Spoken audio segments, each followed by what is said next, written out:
வா சூப்பராக இருக்கு.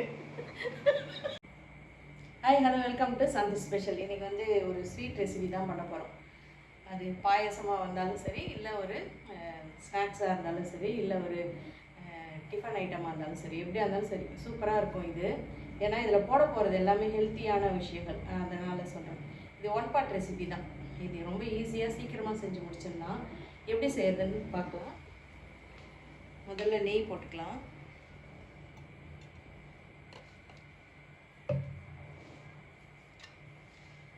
நெய்யில் முந்திரி வச்சுருக்கேன், திராட்சை,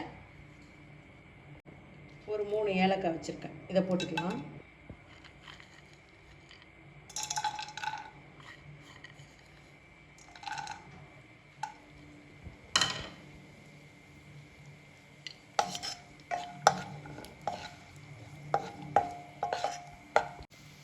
பாசிப்பருப்பு ஒரு 100 கிராம் ஊற வச்சுருக்கேன்.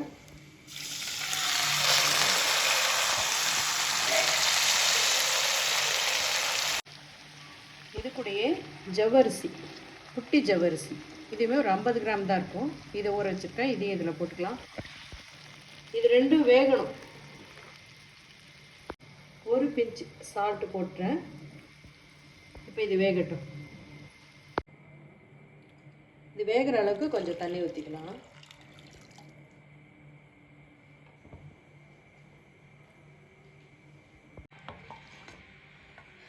ஒரு 10 நிமிஷம் ஆச்சு. பருப்பு நல்லா வெந்துடுச்சு பார்த்தீங்களா. இப்போ இதில் வந்து கொஞ்சோண்டு இது வச்சுருக்கேன், சேமியா.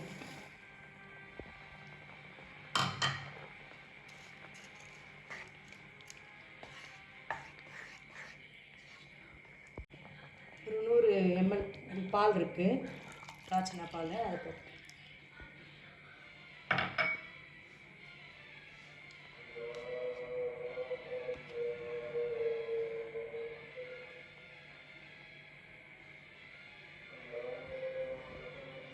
இதோட நல்லா ஒரு 2 ஸ்பூன் வந்து மில்க் மேட் போட்டுக்கலாம்.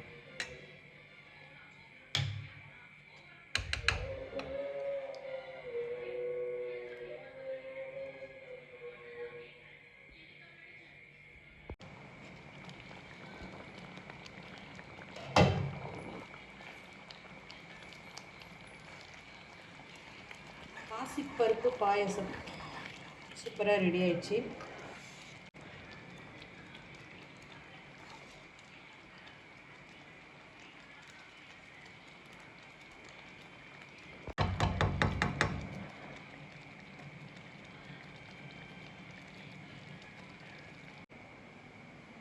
ஈவினிங்கில் இந்த மாதிரி ஒரு பகோடா, ஒரு சிப்ஸு, இதை வச்சுக்கிட்டு இந்த மாதிரி ஒரு பாயசம்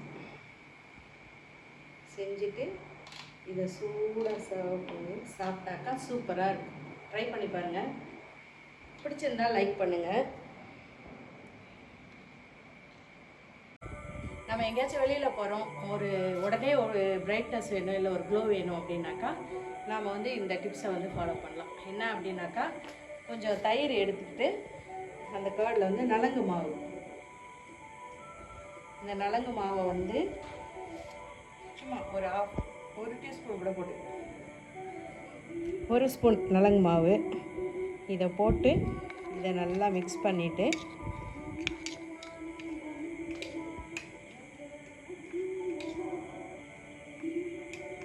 இதை வந்து அப்படியே வந்து ஃபேஸில் வந்து அப்படியே அப்ளை பண்ணிடலாம். அப்ளை பண்ணிவிட்டு சும்மா அப்படியே போட்டுட்டு ஒரு 10 to 15 மினிட்ஸ்க்குள்ளே உங்களுக்கு இது நல்லாவே ட்ரை ஆகிடும். ட்ரை ஆன பிறகு நல்லா வாஷ் பண்ணிவிட்டு நம்ம பார்த்தோம்னாக்கா கண்டிப்பாக ஒரு க்ளோ இருக்கும், இல்லை ஒரு ப்ரைட்னஸ் உங்களுக்கு நல்லா தெரியும். ட்ரை பண்ணி பாருங்கள்.